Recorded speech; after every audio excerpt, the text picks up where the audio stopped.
জন্য যেন বদলে গিয়েছিল ঢাকায় নটরডেম কলেজের ক্যাম্পাস। গান, নাচ, নাটক সব মিলিয়ে জমে উঠেছিল নটরডেম জাতীয় কালচারাল ফেস্টিভ্যাল 2026।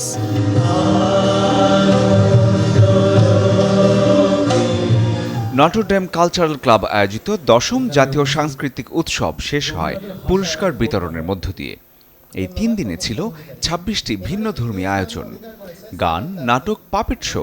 প্রতিটি ইভেন্টেই ছিল শিক্ষার্থীদের প্রাণবন্ত অংশগ্রহণ।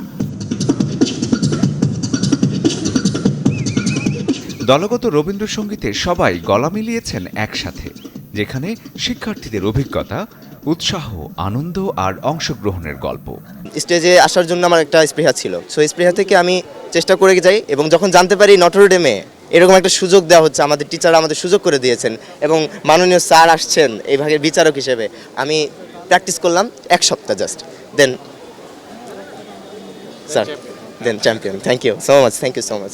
নটরডেম কালচার ক্লাব যে জাতীয় সাংস্কৃতিক অনুষ্ঠান, এটা প্রতি বছরই হয়। এই বছর যেহেতু 10ম জাতীয় সাংস্কৃতিক উৎসব, তো আমরা চেয়েছি একটু ভিন্নতর মাত্রা যোগ করার জন্য। তো ওইটার ক্ষেত্রে তো আমরা বিভিন্ন আয়োজন করলাম, আমাদের মেলা ছিল, আমাদের বিটবক্স ব্রল ছিল। ইটস গ্রেট যে ওভারঅল অনেকগুলো ইভেন্টগুলোর মধ্যে this is one of the highlights, because এখানে কিন্তু কেউ ইনস্ট্রুমেন্টস ব্যবহার করে না, ওরা নিজেরাই যা করতেছে নিজেরাই ইনস্ট্রুমেন্ট, অ্যান্ড এটার জন্য অনেক শ্রম, অনেক ধরনের প্র্যাকটিস দরকার হয়। আই নো অনেকে এটা মক করতে পারে, it's all right to each his own, যে যার মতন যেরকম পছন্দ করে, but it's an interesting art form as you can C.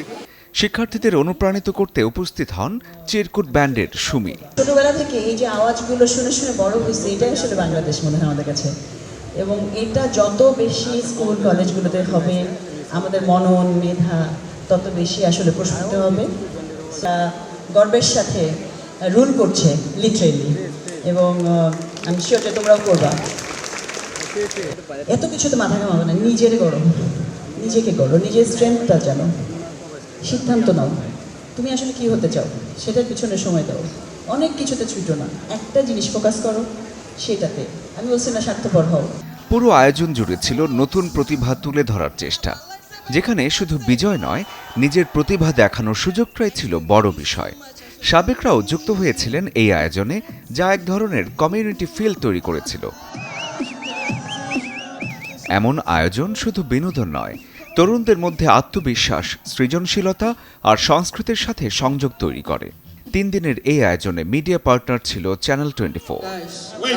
আমি একটা মজার জিনিস নোটিস করছি, before any of the guys আমার মনে হয় ওইদিকে মেয়েরা জাজ করা শুরু করছে। শরীফুল হক, চ্যানেল 24, ঢাকা। জাজেস দ্রুত, I want to see if they জাজ দ্য রাইট জাজমেন্ট।